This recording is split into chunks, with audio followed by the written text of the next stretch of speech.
कोल्हापुरातील पंचगंगा नदी आज धोका पातळी गाठण्याची शक्यता वर्तवली जाते। पंचगंगा नदीची संथ गतीने धोका पातळीकडे वाटचाल सध्या सुरू आहे। आणखी 1 फूट पाणी वाढल्यास कोल्हापूरला महापूर येण्याची शक्यता आता वर्तवण्यात येते।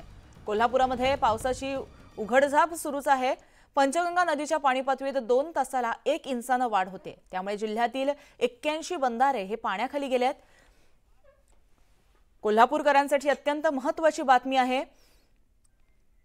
पंचगंगा नदी जी आहे ती धोक्याच्या पातळीकडे वाटचाल करतेय, त्यामुळे महापुराचा धोका वर्तवण्यात येतोय।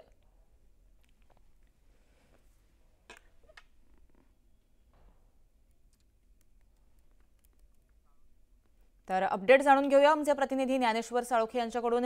ज्ञानेश्वर, कोल्हापूरमध्ये सद्यस्थिती पावसाची काय आहे, त्याचबरोबर महापुराची शक्यता देखील वर्तवली जाते, काय सांगाल? कोल्हापूरच्या पंचगंगा नदीची सध्या इशारा पातळीकडून धोका पातळीकडे वाटचाल सुरू असल्याचं पाहायला मिळते। याशिवाय कोल्हापुरात सुद्धा पावसाची सध्या उघडझाप सुरू आहे। त्यामुळे पंचगंगा नदीची संथ गतीनं का असेना पण धोक्याच्या पातळीकडे जी आहे ती वाटचाल सुरू आहे। या सगळ्या पार्श्वभूमीवरती सध्या जिल्हा प्रशासन सज्ज झाल्याचं पाहायला मिळते। कारण पंचगंगा नदीनं अद्याप ही 1 फुटानं पाणी पातळी नदीची वाढली तर कोल्हापूरला महापुराचा धोका आहे तो संभवणार आहे। आणि त्यामुळे जिल्हा प्रशासन सगळ्या पातळीवरती सज्ज झाल्याचं पाहायला मिळते। नदीकाठच्या गावांना सतर्कतेच्या सूचना आहेत ते दिल्या आहेत। त्यासोबतच स्थलांतर करण्याचे आदेश सुद्धा आता जिल्हा प्रशासन आहे ते बजावणार आहेत। एकूणच पाहायला गेलं तर कोल्हापूरला यावर्षी सुद्धा महापुराचा विळखा बसण्याची शक्यता आहे ती नाकारता येत नाही। कारण दुसऱ्या बाजूला राधानगरी धरण सुद्धा आहे ते 92% अधिक आहे ते भरलेलं आहे।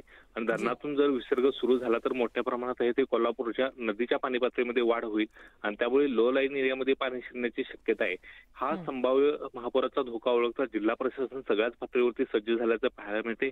एनडीआरएफच्या टीम आहे ती कोल्हापूरमध्ये तैनात करण्यात आलेली।